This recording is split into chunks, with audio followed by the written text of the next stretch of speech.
Morning is Isaiah chapter 41, verses 1 through 14. Isaiah 41, 1 through 14. Be silent before me, you islands. Let the nations renew their strength. Let them come forward and speak. Let us meet together at the place of judgment.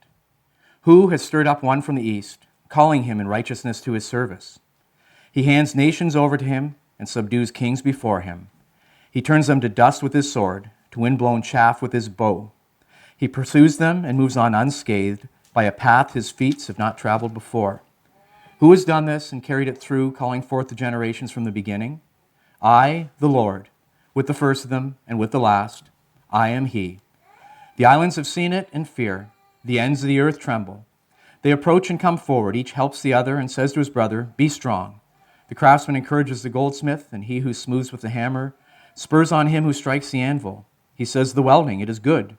He nails down the idol so it will not topple. But you, O Israel, my servant, Jacob, whom I've chosen, you descendants of Abraham, my friend, I took you from the ends of the earth, from its farthest corners I called you. I said, you are my servant, I have chosen you and have not rejected you. So do not fear, for I am with you. Do not be dismayed, for I am your God. I will strengthen you and help you. I will uphold you with my righteous right hand. All who rage against you will surely be ashamed and disgraced. Those who oppose you will be as nothing and perish. Though you search for your enemies, you will not find them. Those who wage war against you will be as nothing at all. For I am the Lord, your God, who takes hold of your right hand and says to you, do not fear, I will help you. Do not be afraid, O worm Jacob, O little Israel, for I myself will help you, declares the Lord, your Redeemer, the Holy One of Israel. And our second reading is John chapter 6, verses 15 through 25. John 6, 15 through 25.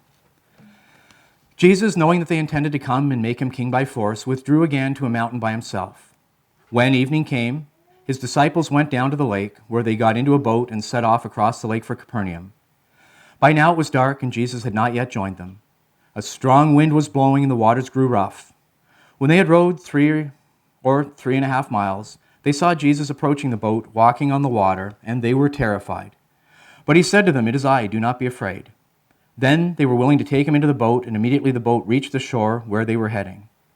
The next day, the crowd that had stayed on the opposite shore of the lake realized that only one boat had been there, and that Jesus had not entered it with his disciples, but that they had gone away alone.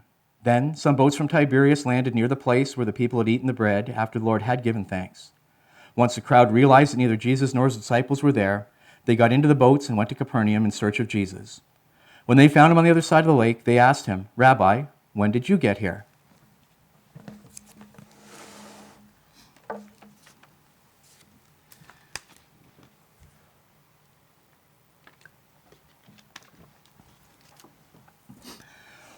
So last week, we saw a transition in John, both geographically and in terms of time. The transition in time was from an episode that happened on the Sabbath, and that was the healing outside of the temple, to then sometime later, how much time, we don't know, John didn't say, doesn't matter, but then sometime later, the transition was to the time of the Passover. And so what we're seeing in John chapter 6 right now is at the time of the Passover. And what we witnessed Jesus do last week was feed 5,000 people with 5 loaves of bread. And as we got into the details of that, and we looked at the Old Testament context, and we saw all the different pieces of significance, what we saw was that in every last detail, that was revealing Jesus to be, in fact, the Messiah. That was one key part of why John wrote the gospel, that we would believe that Jesus is the Christ, is the Messiah.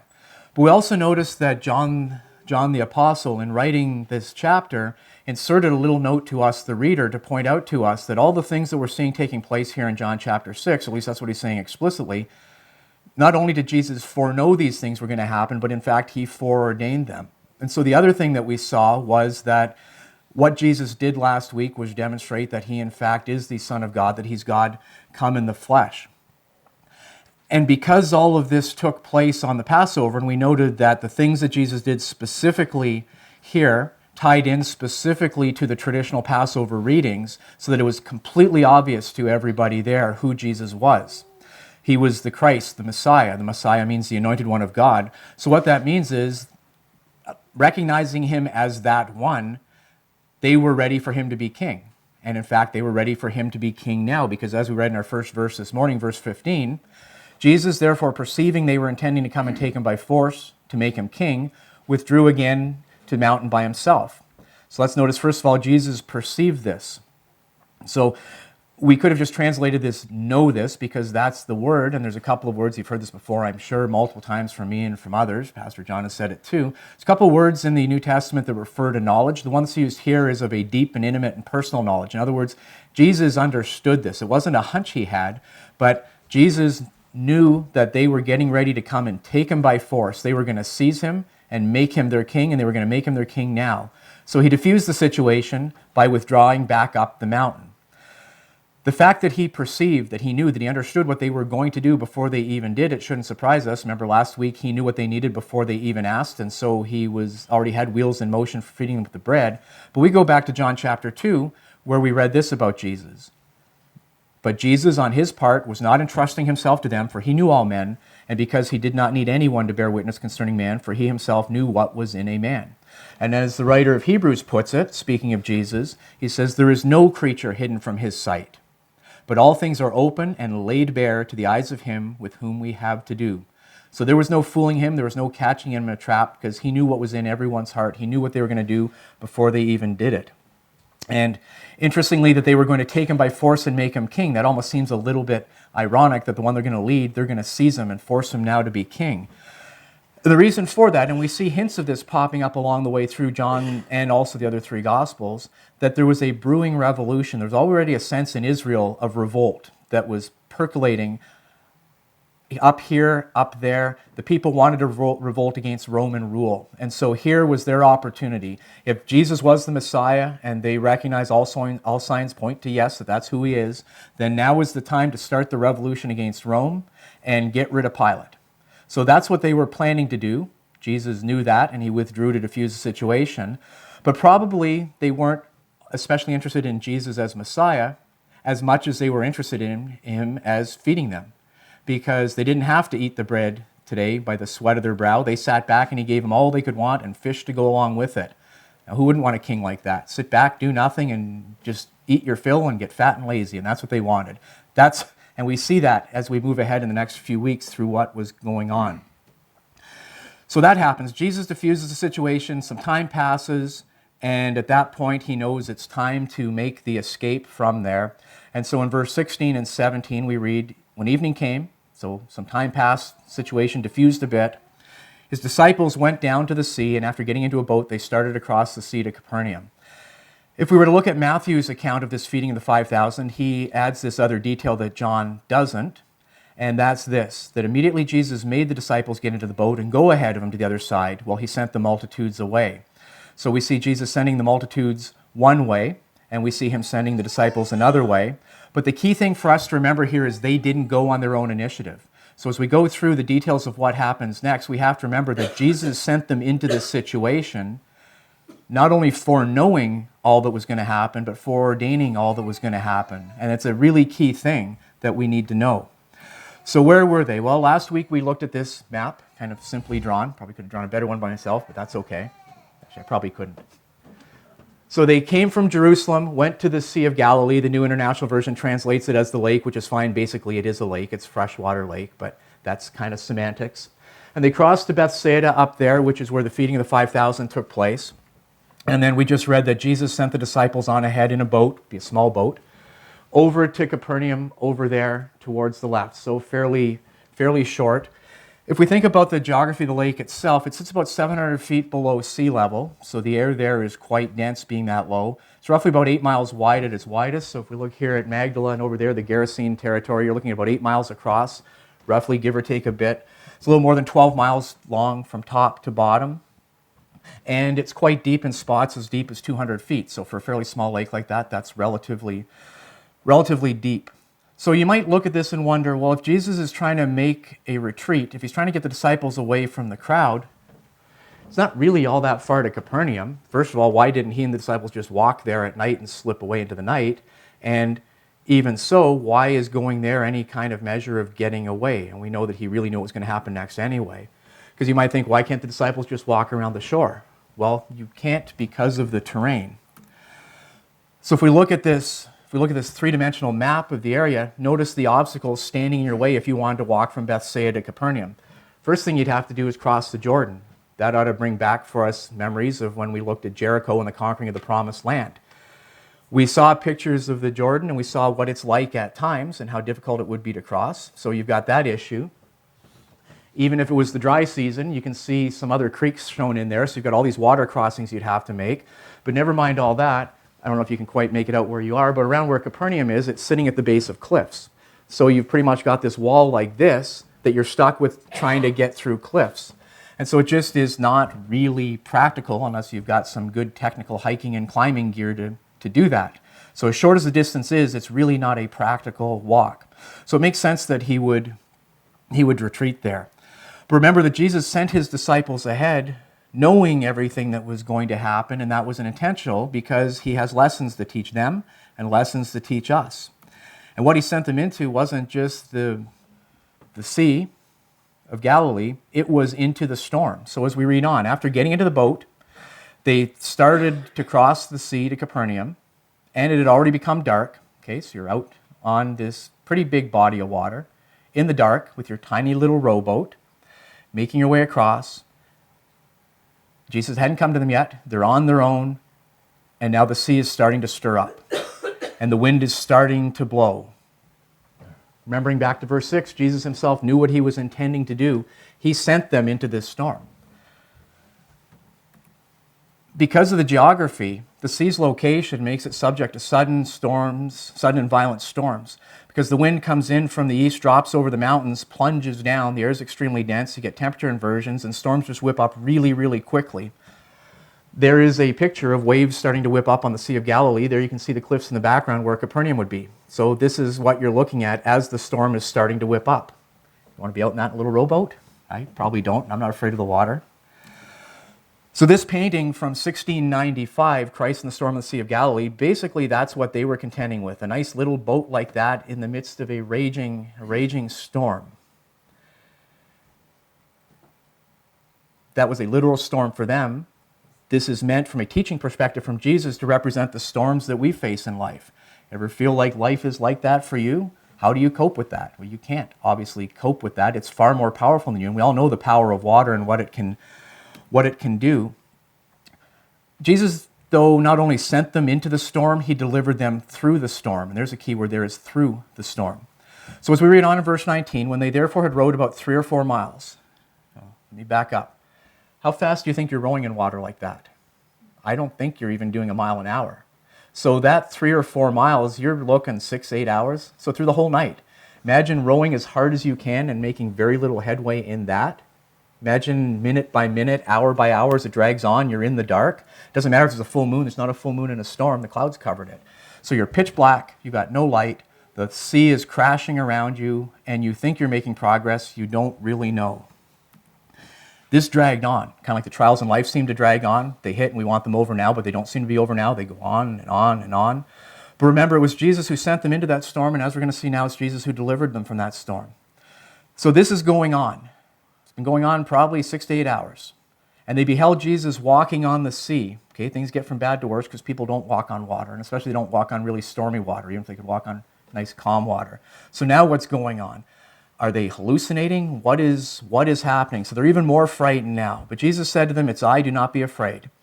And so they believed him. So we see their demonstration of faith, because remember that John wrote all these things that we would believe that Jesus is the Christ, the Son of God, and that believing we would have life in his name. And they believed, and he delivered them, so they had life in his name. So they were willing to receive him in the boat, and immediately the boat was at the land to which they were going. Notice the miracle here. Never mind the calming of storms. They believed Jesus, they received Jesus, and poof, they're on shore. It's safe. It wasn't a kept on rowing. The picture that we have here is 100% exactly what the Apostle Paul describes for us in 1 Corinthians 10, where he starts off by saying, "No temptation has overtaken you." And Marvin Vincent, mentioned him before, a Greek scholar of the 1800s, who was an expert in the vocabulary of the Greek Bible and just even the culture of the day, points out that it's a mistake to define this word as only, and he says, solicitation to evil. So often we read this, no temptation, though this this being tempted to do something evil. And he says, that's a mistake. That's not really what the word means. That can be a part of it. But he says what it means is a trial of any kind without reference to its moral quality. So no temptation has overtaken you. No storm in life has overtaken you is what is actually being said by the Apostle Paul. As hopeless as this seems, and it would be hopeless, and by the time you're 6 to 8 hours into this and your arms and shoulders are tired, your back is aching, you don't want to go on, but if you don't go on, you're going to die. As that's happening and pressing on, remember that no storm like that has overtaken you, but such as is common to man. They weren't the first people caught in a storm on the Sea of Galilee. They won't be the last people. Whatever we're caught in, health problems, financial problems, spiritual problems, whatever it is, we're not the first to be caught up in those. We won't be the last to caught up in those. These are common to man. But notice, and God is faithful. And anytime you see the word and in the New Testament, you could probably generally translate it but if you wanted and see if it makes more sense. But God is faithful. So the storm is real, the storm is there, the storm is lasting, the storm is overwhelming. But God is faithful. And God will not allow you to be, so there's that word tempted, so tried. God will not allow you to be tried, to go through trials beyond what you are able.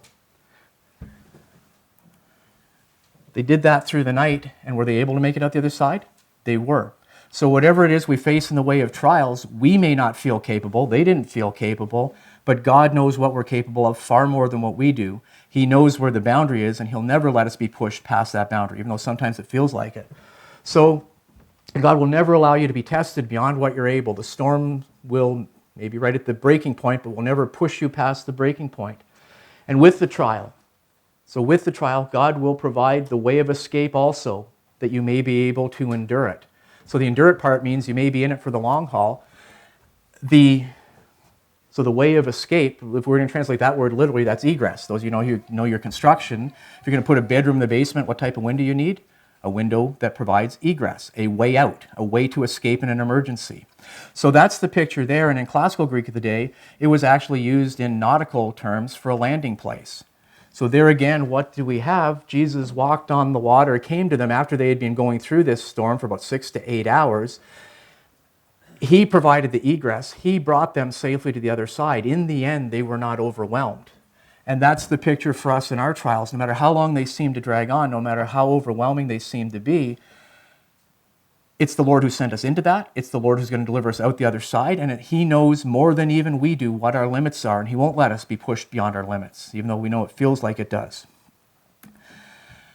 Kind of like that Canadian National Film Board of Canada short film, The Cat Came Back the Very Next Day. I mean, you're familiar with that. Well, just like the cat came back the very next day, the crowd came back the very next day. Verse 22. The next day, the multitude stood on the other side, seeing there was no other small boat there. So they saw the disciples leave, and Jesus was still there the night before, but Jesus is gone. And so they're wondering what happened. So some other boats came along, the crowds got on the boats, and they went to Capernaum seeking after Jesus. So they're chasing after him, calm down a little bit now. And then they finally found him on the other side of the sea, and they said to him, Rabbi, when did you get here? And the implication is, Rabbi, how did you get here? Because you can't walk there. We saw the three-dimensional picture of the terrain. You can't walk there. Certainly, there was no boat. You couldn't swim there. So how are you here? That part will set us up for next week. But as far as what do we take away from this episode, what is it meant to teach us? One short thing in passing is it adds to our parallels with Moses. So again, this is all taking place in the Passover season. And a core part of this was to show the original audience, well, the multitude who was present, then the original audience, and now us today, that Jesus is the Christ. So last week we saw the parallel in that both Moses and Jesus led multitudes through the wilderness. We saw that both went up on mountains for spiritual purposes. We saw both miraculously fed multitudes with bread, and today we can add to that, both led multitudes across the sea. Remember Moses standing at the shore of the Red Sea? A couple million people and their livestock standing there, no way to go, enclosed by cliffs, kind of like today, enclosed by cliffs, nowhere to go. Egyptian army bearing down on them, and what happened? God parted the sea and they walked across on dry ground. Jesus won up Moses in that he didn't have to wait for the sea to be parted, he just walked across it. And so showing there again that there's parallels and yet Jesus is superior. So we had read last week the reminder of who this is that's being talked about. Deuteronomy 18, Moses said, the Lord your God will raise up for you a prophet like me from among you, from among your countrymen, you shall listen to him. And that was who the people thought him to be. When therefore the people saw the sign which he had performed, they said, "This is of truth the prophet who is to come into the world." So in today's episode, we see an enhancing of the parallel to Moses, that he is parallel but superior. When you read the book of Hebrews, that's what you find is about the first probably 10, 11 chapters, is showing how Jesus is parallel to or in fulfillment of everything we see throughout the Old Testament, but superior to the angels, superior to Moses. It's a superior covenant. So that's the picture we have. So if that was it, that would be great, but there's even more. And this gets to the core of where we find our strength in our times of trials, when the sea is overtaking us. And that is, Jesus introduces himself now to his disciples as being the great I am. The second song we sang this morning, "We Will Glorify." When you go back and read through those words, every one of those verses is sung to Jesus. He is Lord Jehovah. He is the great I am. So, reading again verses 19 and 20. "When therefore they'd rowed about 3 or 4 miles, so basically through the whole night, they beheld Jesus walking on the sea and drawing near to the boat, and they were frightened. But he said to them, 'It is I, do not be afraid.'" That's not actually what he said to them. That's how all the English translations translate it. But what they're doing is they're adding a bunch of words that aren't there and making an interpretation. If we just let him speak literally, here's what he said: "I am, fear not." Now we know the significance of that, because when it was that Moses was afraid to go to Pharaoh and to say, "Let my people go," the Lord says, "Let my people go." When he was afraid to go back to the Hebrews and say, "God's raised me up, follow me, we're getting out of here," he said to God, "Well, who are you? What is your name? Who should I say has sent me?" And we all know what God's answer was when he spoke from that burning bush. The voice from the burning bush said, "I am. I am who I am, and you shall say that I am has sent me." And that's what calmed the fear of Moses, was that God spoke his name, "I am." And so how did Jesus speak calm into his disciples? Literally by saying, "I am, fear not." And so he identifies as "I am." Our first scripture reading this morning, Isaiah 41. This is something you'll want to go back and read through that whole section again, verses 1 through 14, and just notice point by point by point how the promises we're seeing God is making about who he is and what he's going to do through the prophet Isaiah over 700 years before Jesus was born, how we're seeing them detail by detail by detail in John's gospel fulfilled in Jesus. So in Isaiah 41, the Lord says, "Coastlands, listen to me." And in the Old Testament, okay, the NIV translated it islands, but coastlands is kind of like a euphemism or a catch-all phrase for all the most distant parts of the world. In other words, the whole world, not just Israel, but the whole world, listen to me in silence. "And let the peoples gain new strength. Let them come forward, then let them speak. Let us come together for judgment." Now notice verse 3 and see if you can't picture Jesus walking on the water and catching up to the boat that's not getting anywhere. "He pursues them, passing on in safety, by a way he had not been traversing with his feet." Of course, because he's walking across the water. That's exactly the picture of what we have Jesus walking on the water coming to the boat. But there's more. "Who has performed it and accomplished it, calling forth the generations from the beginning?" Notice what's next. "I, the Lord capitalized, we know that's Jehovah. "I, Jehovah, am the first and the last. I am he." And the he doesn't belong there, so I've crossed it out. It was added also by the translators.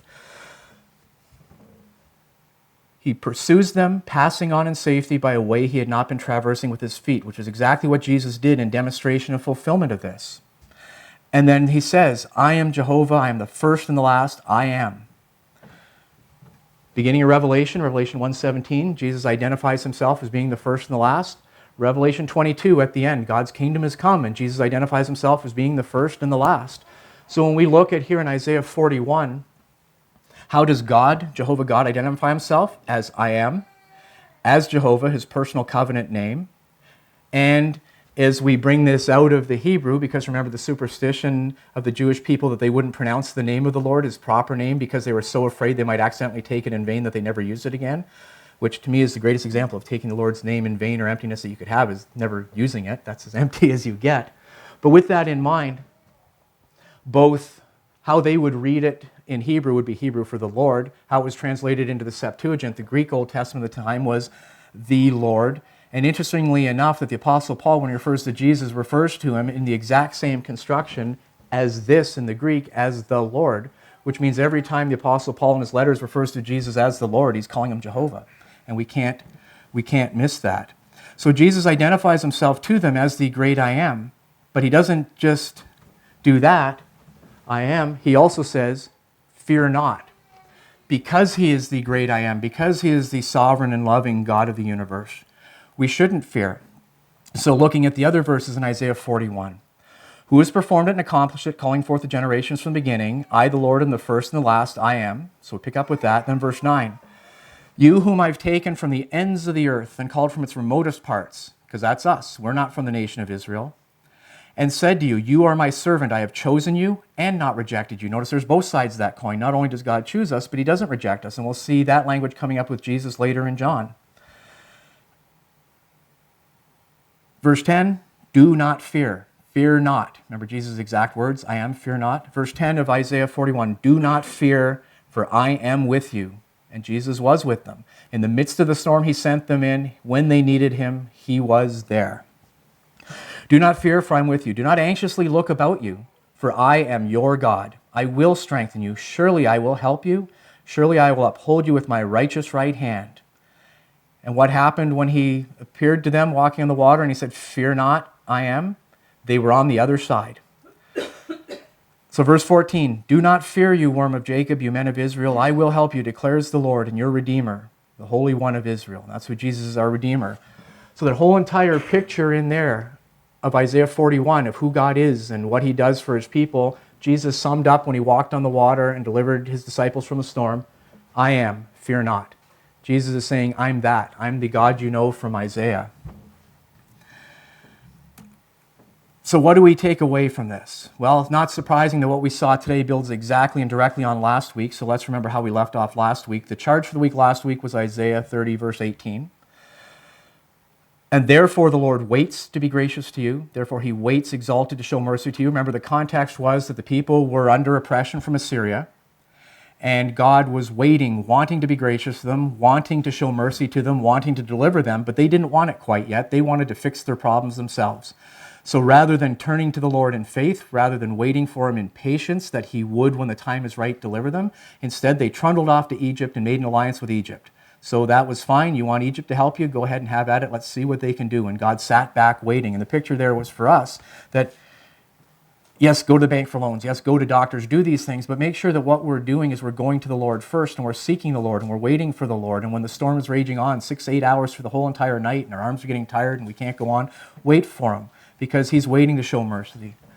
Because the Lord is a God of justice, and so blessed are all those who wait for him. And we even noted the word blessed there is the same word we have in the Beatitudes. Blessed are the meek. Blessed are those who mourn. So we need to wait for the Lord. Remember our call to worship this morning, Isaiah 46. We need to wait for the Lord, and we just need to let God be God. So we read the first 7 verses in our call to worship. God is our refuge and strength, an ever-present help in trouble. Notice the imagery in the next couple of verses and how Jesus fulfilled this in John 6. Therefore we will not fear, though the earth give way and the mountains fall into the heart of the sea, though its waters roar and foam and the mountains quake with their surging. Why is that? Because the Lord Almighty is with us. The God of Jacob is our fortress. And Jesus, the great I am, Jehovah God come in the flesh, was with them. And so what's the outcome of that? Be still and know that I am God. I will be exalted among the nations. I will be exalted in all the earth. When the time was right, before they were overcome, because God will never let us ultimately be overcome, Jesus was there, and they were on the other side. So we need to let God be God, and we need to fear not, because he is faithful.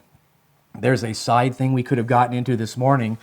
There's easily over 100 references, and I'd have to play around some more with the searching, but there's easily over 100 references in the Bible where God speaks to his people, speaks to us, and says, fear not or do not be afraid. And then there's always a for.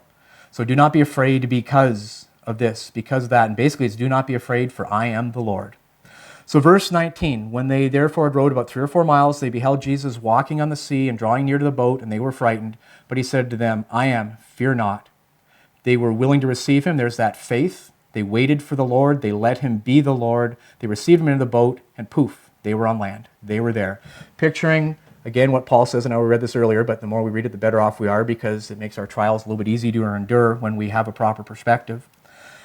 No trial has overtaken you but such as is common to man. And God is faithful, who will not allow you to be tried beyond what you're able, but with the trial will provide the way of escape also, that you may be able to endure it. So we'll close with this. Fear not, for he is with us. Remember, Jesus sent them into that storm. He knew it was coming. He didn't just foreknew, he foreordained it. He sent them into that, and they struggled in their own minds on their own for the whole entire night. But he was there. Think about what Paul tells us about our tribulations and how they're gifts of God. And that was a gift from the Lord, because that experience, that adversity, that suffering, and then that seeing the faithfulness of the Lord changed them. It changed their lives. So Romans 5 says this, we exult in hope of the glory of God. And not only this, but we also exult in our tribulations when we're out rowing the boat and getting nowhere in the sea that's threatening to capsize us.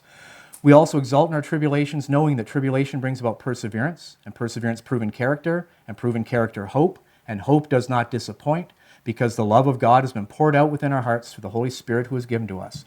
So fear not, for he is with us. He's not just with us, he's in us, and we know the Spirit of God dwells within us. So we're going to close with this. First, we should remember, it will be our charge at the end of the service. A verse we should remember, do not fear, for I am with you. Do not anxiously look about you, for I am your God. I will strengthen you. Surely I will help you. Surely I will uphold you with my righteous right hand. And so our song of response this morning is a song that takes this imagery of the storms of life overwhelming us and threatening to sink us and capsize us. But even in the midst of the fiercest storms, we're okay, because we know that he is with us. And for that reason, it is well with our soul. So let's stand and join together singing, When Peace Like a River, or It Is Well With My Soul.